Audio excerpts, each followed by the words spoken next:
এই WhatsApp everyone, আসসালামু আলাইকুম। আশা করি সবাই ভালো আছেন। আল্লাহর রহমতে আমিও ভালো আছি। আজকে চলে এলাম চুয়াডাঙ্গা জেলার আলমডাঙ্গা গ্রামের বধ্যভূমিতে।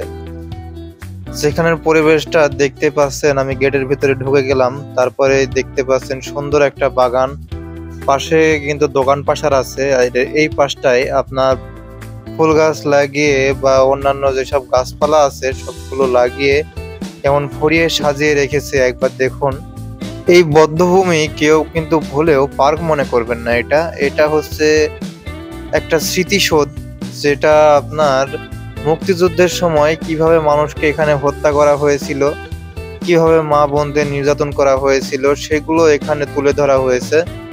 কত সালে এটা স্থাপত্য হয়েছে, কি কত সালে এটা কিসের জন্য তৈরি করা হয়েছে সেগুলো লেখা আছে।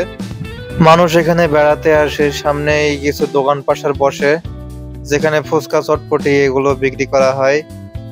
আর এই যে সামনে এই স্থাপনের যে ডিটেলস গুলো এগুলো লেখা আছে, কি কারণে এইটা তৈরি করা হয়েছে। আমরা একটু সিঁড়ি দিয়ে উপরে যাই, উপরে যে আপনাদের একটু দেখায় জিনিসটার সামনে কি তৈরি করে রেখেছে। আর সিঁড়িতে ওঠার আগেই স্যান্ডেলটা খুলে রাখতে হয়। আর সামনে দেখছেন একটা মানুষকে উল্টা করে রেখেছে। যাই হোক, বেশ কয়েকটা মূর্তি তৈরি করে রেখেছে। উপরে কিছু মানুষের খোপড়ি মতো কিছু একটা রেখে দিয়েছে। আর সামান্য এইটুকুই ছাড়া বধ্যভূমিতে কিছুই নাই সেমন দেখার মতো।